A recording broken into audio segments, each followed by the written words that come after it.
2 years ago, a 150,000-ton container ship lost power and drifted into the Francis Scott Key Bridge. The whole thing came down in 26 seconds. 6 workers were killed. Since then, Maryland has unveiled a replacement, a cable-stay bridge, 600-foot towers, designed to survive a direct ship strike. On paper, it looks incredible, but here is what caught my attention when I started digging into this. The original budget for the new bridge was $2 billion. It's now sitting at over $5 billion. The opening date hasn't slipped by months, it slipped by years. And when I looked at why, I found 3 things that aren't making it into the headlines. The funding structure has a gap nobody is talking about. The new design had to be engineered around a problem that literally didn't exist before 2024. And the timeline, even 2030 might be optimistic. Let me show you what I mean.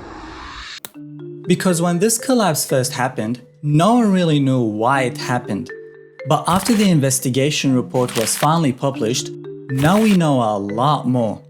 The container ship Dali suffered a total electrical blackout, caused by a loose connection that triggered its systems to shut down. The ship lost power, propulsion and steering, and at that point it was drifting straight toward P-17. Minutes later it slammed into it with a force over 4 times what that P was designed to handle. And once that happened, it triggered a full collapse. So the real question isn't, why did the ship hit the bridge? It's why the bridge fell so completely when it did. Well, here's why. The Key Bridge opened in 1977, designed to standards from the 1960s. And back then, engineers weren't designing for ships like this. To be fair, the bridge did have some protection around its critical piers, dolphin structures and timber fenders. But somehow the Dali managed to miss the dolphins entirely and hit the one thing that mattered most. And even if it had hit 1 or 2 dolphins, the outcomes may not have been very different. Well, let me show you another bridge that collapsed in very similar circumstances to the Key Bridge. The Sunshine Skyway Bridge in Tampa Bay, Florida. It collapsed in the early mornings of May 9th, 1980, after a large vessel struck one of its piers. That event changed everything. Because after that collapse, the American Association of State Highway and Transportation Officials, or AASHTO, introduced new guidelines in 1991, including something called Bridge Vulnerability Assessment, a method to calculate the probability of a bridge collapsing due to a ship strike. The calculation gives each bridge a risk level, and if that level is too high, bridge owners are supposed to fix it. But here is the catch. AASHTO didn't mandate these assessments for all the bridges, and because it wasn't required, the state of Maryland never ran that calculation on the Key Bridge. But after the collapse, investigators did, and what they found was shocking.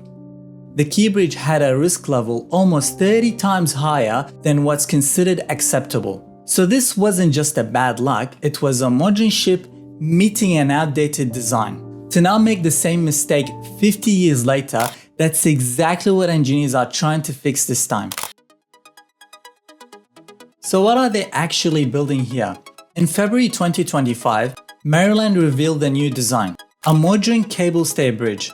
Not a suspension bridge, not another truss, a cable-stay bridge. And that choice matters, because in a cable-stay bridge, the cables connect directly from the towers to the deck, and they all work together to support the bridge deck.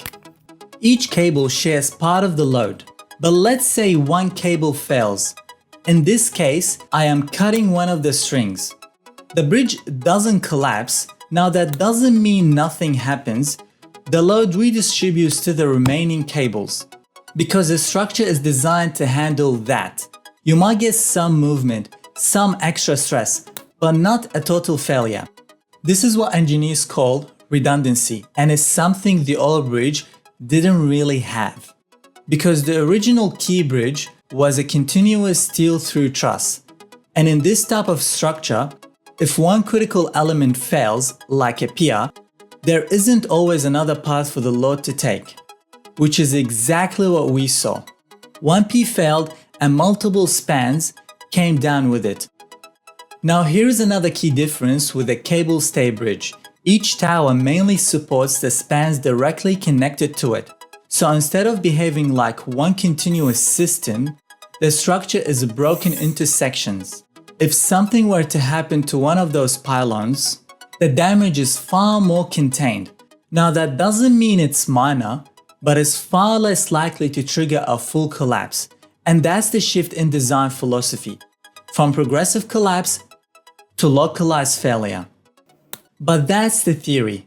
In practice, the likelihood of a ship striking one of the main towers is significantly reduced in the new design. Because when I looked at this new 2-mile bridge, I found that the two main towers are spaced roughly 508 meters apart, with a vertical clearance of 70 meters, which is both wider and higher than the old bridge. This gives modern ships much more room to stay on course and away from the structure. But in my opinion, the biggest upgrade isn't the bridge itself, it's what's protecting it. Massive pier protection systems around the towers. We are talking about structures longer and wider than an NFL football field, built to do one thing: absorb or redirect ship impacts. Because these towers rise over 180 meters above the water, supported by foundations of 45 steel piles per tower, each over 60 meters deep, all designed for forces the old bridge was never built for.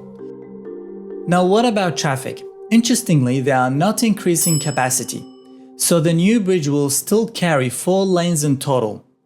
But now with wider lanes, full shoulders, margin barriers, anti-climb fencing and maintenance access, all meeting interstate standards.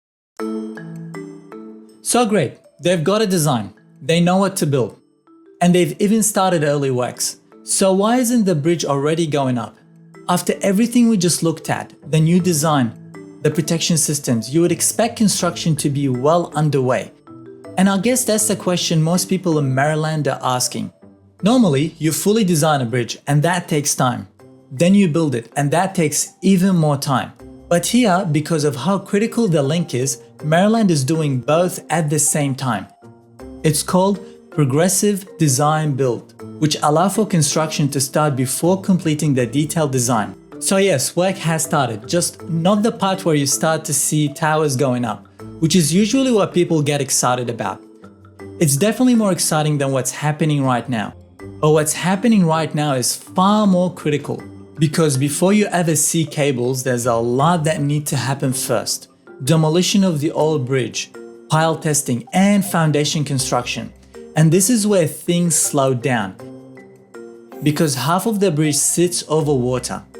Each tower sits on piles over 60 meters deep. You can't rush that even if you want to. On top of that, this is still an active shipping channel, so construction has to work around moving vessels. Now luckily, the cable-stayed design helps. Once the towers are up, the deck can be built outward in sections, by extending the deck segment by segment in opposite directions from the tower, keeping the loads balanced. Each new segment is supported by cables, which allow the bridge to grow outward without temporary supports in the water. And because the two towers are independent, they can be constructed both at the same time, which helps speed up construction. But even with all of that, there are limits to how fast this can go. So even with early works, even with parallel construction, completion is still pushed to around 2030. And all of that time comes at a price. But this project didn't just get more expensive, it went from 2 billion to over 5 billion. Current estimates now sits between 4.3 and 5.2 billion, which is a massive jump and one that needs to be unpacked. First, safety. A huge portion of the cost is simply preventing another collision, which we went over earlier, including pier protection, wider and higher clearance, and stronger overall design. Over 1 billion alone is being spent on bridge protection. Second, it's a different bridge. This isn't just a replacement, it's a complete upgrade. The original estimates were based on a simpler structure. But once modern standards and federal requirements were applied, the design wasn't enough. Third, costs increased in materials and labor. Inflation definitely has done its job. Everything is more expensive. Even if the design stayed the same, the cost wouldn't have. Put it all together, you are not just paying for a bridge, you are paying to make sure this never happens again.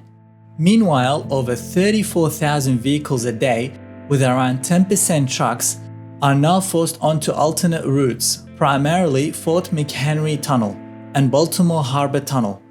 And trucks carrying hazardous materials, they are not allowed through those tunnels, which means even longer detours around the harbor. So yes, it's expensive, and yes, it's taking time, but once it's complete, this critical I-695 connection will finally be restored. The old bridge was built for a different world. The new one is being built for the one we live in now.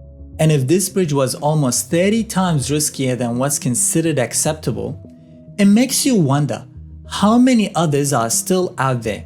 Because investigators identified dozens of other bridges across the US that may not meet modern vessel collision risk standards. Because the scary part isn't that bridge that collapsed, it's the ones that haven't yet. And that's the real takeaway. This wasn't random, it was a system that hadn't caught up. The Baltimore Bridge collapse was a tragic accident.